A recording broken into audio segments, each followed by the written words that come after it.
আমরা এখন আছি কম্বোডিয়ার রাজধানী নমফেন সিটিতে। আর আমাদের জাস্ট হোটেলের পাশেই কিন্তু এরকম সুন্দর একটা টেম্পল এখানে। আর টেম্পলের পুরা এরিয়া জুড়ে এই শান্তির প্রতীক কবুতরগুলা এখানে আছে। এই কবুতরগুলোকে কিন্তু সবাই খেতে দেয়, হ্যাঁ। আর আমরা আছি হলো একটা নদীর পাশে।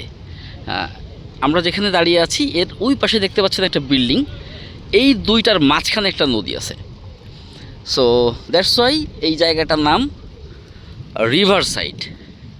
চমৎকার একটা দৃশ্য, মানে এখানে সরাসরি না দেখলে আপনারা বুঝতে পারবেন না যে এটা কতটা সুন্দর একটা জায়গা। হ্যাঁ, এই যে আমাদের হোটেলটা কিন্তু এই যে দেখতে পাচ্ছেন হোয়াইট কালারের।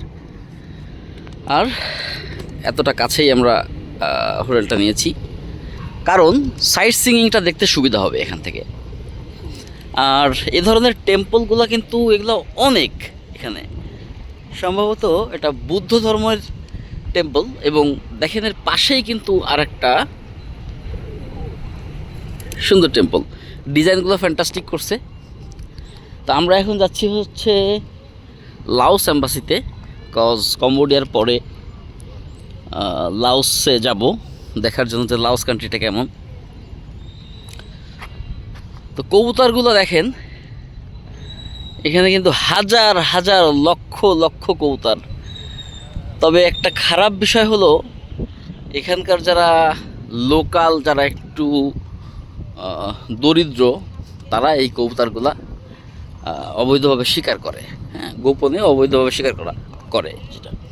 এবং এটা স্ট্রিট ফুডে হচ্ছে ওরা ভেজে বিক্রি করে। স্ট্রিট ফুডে যে শুধু কবুতরই পাওয়া যায় ব্যাপারটা এরকম না, সেখানে কবুতর, সাপ, কোয়েল, চড়ুই পাখি, বিভিন্ন রকমের পোকামাকড় অ্যাটসেট্রা অনেক কিছু পাওয়া যায়। তো এই টেম্পলটার ভিতরে যাওয়ার ইচ্ছা ছিল। আমরা গেটে এসে যেটা জানতে পাই সেটা হচ্ছে এখানে আপনার 8টা থেকে 11টা পর্যন্ত ওপেন থাকে।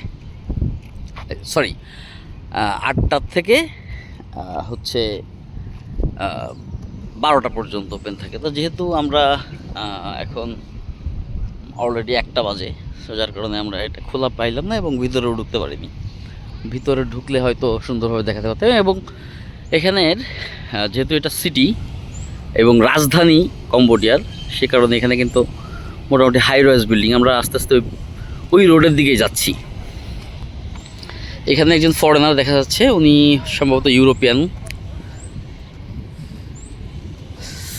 আর এখানকার যেই অর্থনীতির মূল চালিকা শক্তি সেটাও ট্যুরিজম।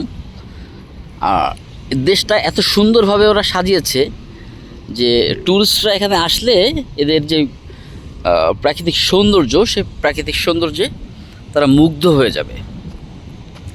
আমরাও চাই একটা দিন আমাদের বাংলাদেশের ট্যুরিজম সেক্টরটা এরকম উন্নত হোক।